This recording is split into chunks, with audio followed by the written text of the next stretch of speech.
क्या आप 5 घंटे 6 घंटे भी अच्छे से नहीं मैं दे सकता प्रभु को? हालेलुया। किन्नों को बात समझ आ रही? देने हमने करना है, ये लाभ है तुम्हारा, करके देखो। जिस दिन ये करना स्टार्ट हो जाओगे ना, प्रेयर बढ़ जाएगी, हीलिंग आना शुरू हो जाएगी, बरकत आना शुरू हो जाएगी, रास्ते खुलने शुरू हो जाएंगे। इतना आसान है खुदा के साथ बरकत को पाना।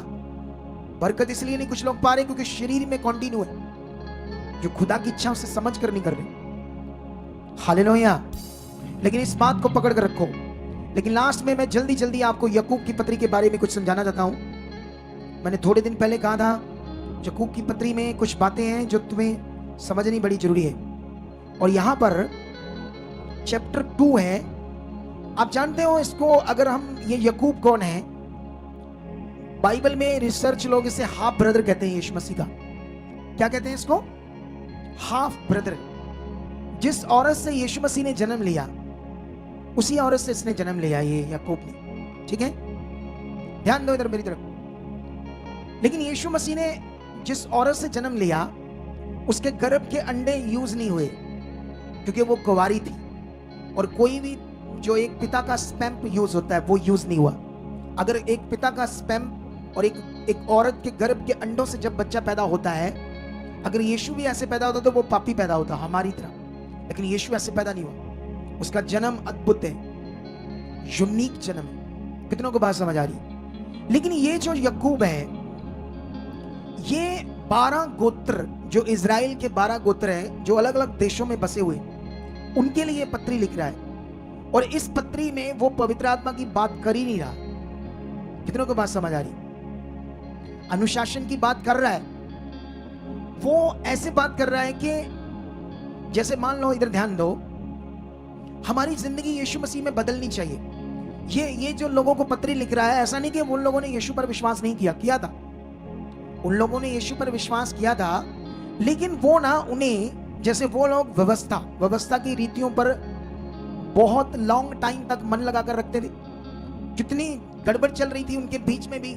जैसे अभी जब नए नए लोग आते हैं तो वो किसी धर्म से आते हैं, फिर उनके धर्म की रीतियां होती हैं, तो वो कहते हैं अच्छा लोग हमें क्या कहेंगे, हमें तो रीतियां भी करनी है, इधर भी आना है। हमारा धर्म हमारी रीतियां में जीवन तो नहीं देती, जीवन तो यीशु में मिलता है। लेकिन क्या करें, ऐसा मिक्स रहते हैं वो लोग। और जो मिक्स रहते हैं वो भी परेशान रहते हैं। कितनों को बात समझ आ रही? ये लोग भी मिक्स है, यीशु में आ गए, उनके दिमाग में वो पुरानी व्यवस्था भी चल रही थी, इसलिए ये पत्री लिखी गई। इस पत्री में बड़ी चीजें वो समझाता है, जैसे जीभ के ऊपर बुरा ना बोलना, इस पत्री में चेक करना। गरीबी अमीरी के ऊपर बात करता है वो। फिर वचन को सुनना और पूरा करना, इसके ऊपर बात करता है। परीक्षाओं के ऊपर बात करता है वो। और 2 में जो बात करता है वो विश्वास के ऊपर बात करता है याकूब।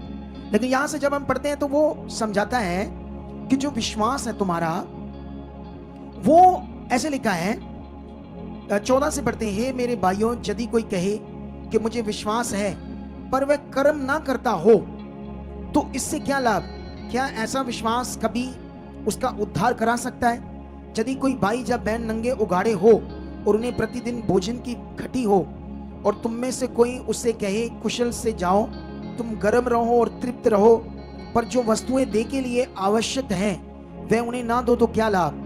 वैसे ही विश्वास भी यदि कर्म सहित ना हो तो अपने स्वभाव में मरा हुआ है। ठीक है, अब याकूब उन लोगों को क्यों ऐसी शिक्षा दे रहा है, इसको भी तुम्हें समझना होगा कि वचनों का सही से समझना भी बड़ा जरूरी है। लेकिन आगे जाकर और पढ़ते क्या लिखा है, वरन कोई कह सकता है कि तुझे विश्वास है और मैं कर्म करता हूं, तू अपना विश्वास मुझे कर्म बिना तो दिखा और मैं अपना विश्वास अपने कर्मों के द्वारा तुझे दिखाऊंगा। तुझे विश्वास है कि एक ही परमेश्वर है, तू अच्छा करता है। दुष्ट आत्मा भी विश्वास करते हैं और थर थराते हैं। पर हे नकम्मे मनुष्य, क्या तू ये भी नहीं जानता कि कर्म बिना विश्वास व्यर्थ है? जब हमारे पिता अब्राहम ने अपने पुत्र इसहाक को वेदी पर चढ़ाया तो क्या वह कर्मों से धार्मिक ना ठहरा था? अतः तूने देख लिया कि विश्वास ने उसके कामों के द्वारा उसके कामों के साथ मिलकर प्रभाव डाला है और कर्मों से विश्वास सिद्ध हुआ है। अब यहां पर वो अब्राहम की शिक्षा देता है। अब्राहम को उन लोगों के लिए बात करता है क्योंकि वो अब्राहम को बहुत प्रमुख मानते थे, बड़ा मानते थे, इसीलिए उसकी वो उदाहरण देकर बात करता है। लेकिन सेम वचन प्रेरित पौल भी लिखता है। प्रेरित पौल यीशु मसीह का क्रॉस पर चढ़ना, जी उठने का जो उद्धार का विषय है, जो स्वर्ग की सबसे बड़ी चाबियां हैं, कुंजियां, परमेश्वर ने प्रेरित पौल को दी कुंजियां। जिसे हम बोल सकते हैं भेद के वचन। लेकिन वो क्या लिखता है इसी बात को, इस पर हम ध्यान देंगे रोमियो में, ठीक है। एक जल्दी से रोमियो का वचन पढ़ते हैं, 4 में 4 का 1 लिखते हैं, इसलिए कि हम क्या कहें कि हमारे शारीरिक पिता अब्राहम को क्या प्राप्त हुआ, क्योंकि यदि अब्राहम कामों से कर्मों से धर्मी ठहराया जाता तो उसे घमंड करने की जगह होती, परंतु परमेश्वर के निकट नहीं। पवित्र शास्त्र क्या कहता है, ये कि अब्राहम ने परमेश्वर पर विश्वास किया और ये उसके लिए धार्मिकता गिना गया। काम करने वाले की मजदूरी देना दान नहीं परंतु हक समझा जाता है, परंतु जो काम नहीं करता वरन भक्तिहीन के धर्मी ठहराने वाले पर विश्वास करता है, उसका विश्वास उसके लिए धार्मिकता गिना जाता है। जिसे परमेश्वर बिना कर्मों के धर्मी ठहराता है, उसे दाऊद भी धन्य कहता है। धन्य वे जिनके अधर्म क्षमा हुए, जिनके पाप ढांपे गए। धन्य वे मनुष्य जिसे परमेश्वर पापी ना ठहराए। अब इन वचनों को समझना होगा तुम्हें, ये थोड़ी सी डीपली शिक्षा है, अगर समझ गए तो तुम बहुत आगे जाओगे। हालेलुया। सुनो ध्यान से, याकूब जेम्स इजरायलियों को शिक्षा दे रहा है कि अब्राहम ने जो कर्म किया, वेदी पर अपने पुत्र को चढ़ाया, तो उसने जो विश्वास किया उसके कामों ने, उसके कर्म ने उसके साथ प्रभाव डालकर उसको सिद्ध किया, उसके विश्वास को। ऐसे लगता है हमें कुछ ऐसा करना पड़ेगा, लेकिन अभी तुम्हें ध्यान देना पड़ेगा, ये पुराने नियम की बात है। पुराना नियम जब ऐसे कर्म काम करते थे, कोई बलियां चढ़ाना, कोई परमेश्वर के लिए ऐसा बलिदान चढ़ाना जिससे परमेश्वर खुश हो। हालेलुया। लेकिन इसीलिए उसने उन लोगों को ठीक करने के लिए शिक्षा दी, क्योंकि वो लोग क्या कर रहे थे, अब कुछ भी अच्छा नहीं कर रहे थे, परमेश्वर के लिए किसी की कोई मदद नहीं कर रहे थे, कोई भी परमेश्वर के राज्य किंगडम के लिए कुछ अच्छा नहीं कर रहे थे वो लोग। जैसे मान लो तुम आते हो, खाना खाते हो, पकड़ते हो, थाली फेंकते हो, घर भाग जाते हो, कोई तुम्हारे अंदर सेवा का मन नहीं, कोई तुमने अपना मन जीवन नहीं दिया प्रभु को, तुम रीति की तरह बैठते हो, कोई 12 बजे आता है, कोई 11 बजे आता है, कोई 1 बजे आता है, कोई समर्पित नहीं, कोई जीवन नहीं तुम्हारा परमेश्वर को कि मेरी भी कोई मॉरल ड्यूटी है कि मैं भी परमेश्वर के किंगडम के लिए कुछ करूं। कुछ लोग तो बिल्कुल स्वार्थी, ऐसे ये लोग हो चुके थे, कुछ भी नहीं कर रहे थे। इसलिए उसे ये टीचिंग देनी पड़ी, क्योंकि वो लोग परमेश्वर के राज्य के लिए कुछ भी नहीं कर रहे थे।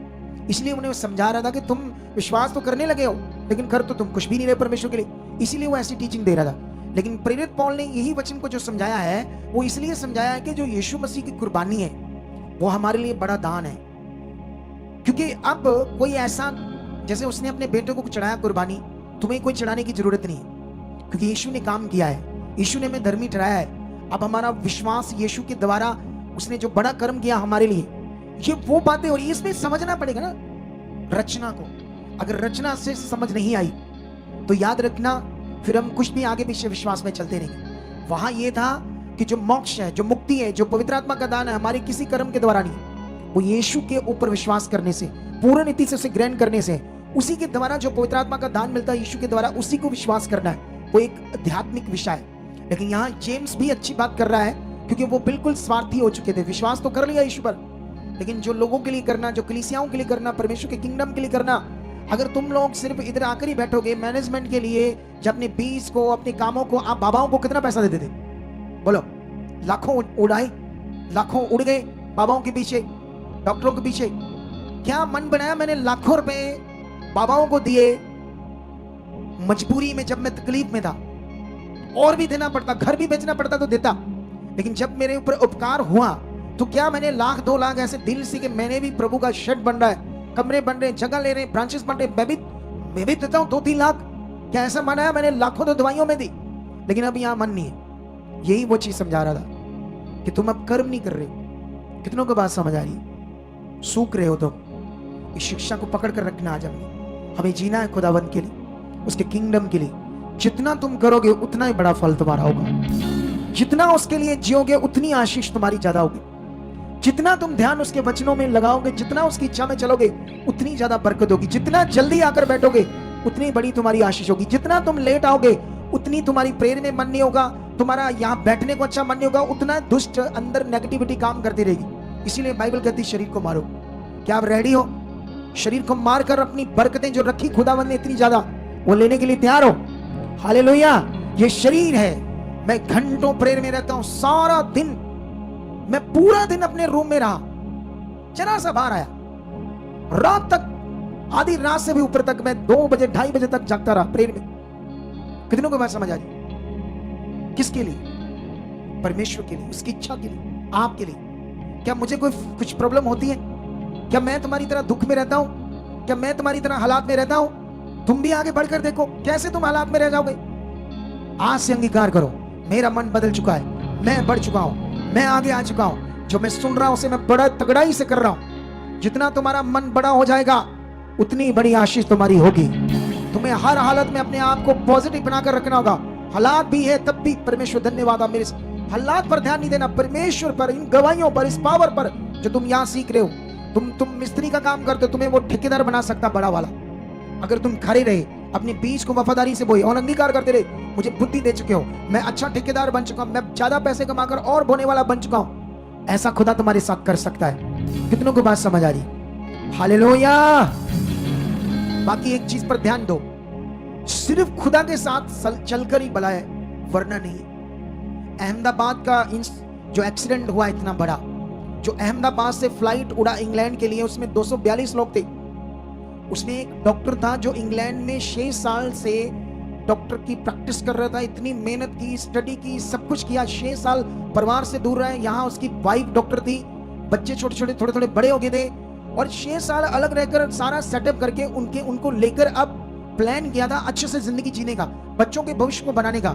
उसी फ्लाइट में वो लोग थे। उन्हें नहीं पता था कि चंद मिनटों के बाद हम खत्म हो जाएंगे, हमारे बच्चे भी खत्म हो जाएंगे। उस फ्लाइट में चेक करो, किसी का बेटा, किसी के माँ बाप, किसी के बहन भाई, वो भाई हो सकता है उसमें जो अपने भाई से प्यार नहीं करता था, लेकिन जब भाई मर गया अब वो सोच रहा होगा, काश मैं क्यों झगड़ता रहा, एक मौका से मिलता तो हम अच्छे से रहते। जो अनाज्ञाकारी बच्चे उसमें होते, जो जिन अनाज्ञाकारी बच्चों के जो माता पिता उसमें थे, वो सोचते होंगे हमने अपने माता पिता की कभी इज्जत नहीं की, कभी उन्हें वो दर्जा नहीं दिया, काश हमें मौका मिलता तो ये काश काश ही रह जाएगा, जिंदगी मौका नहीं देगी।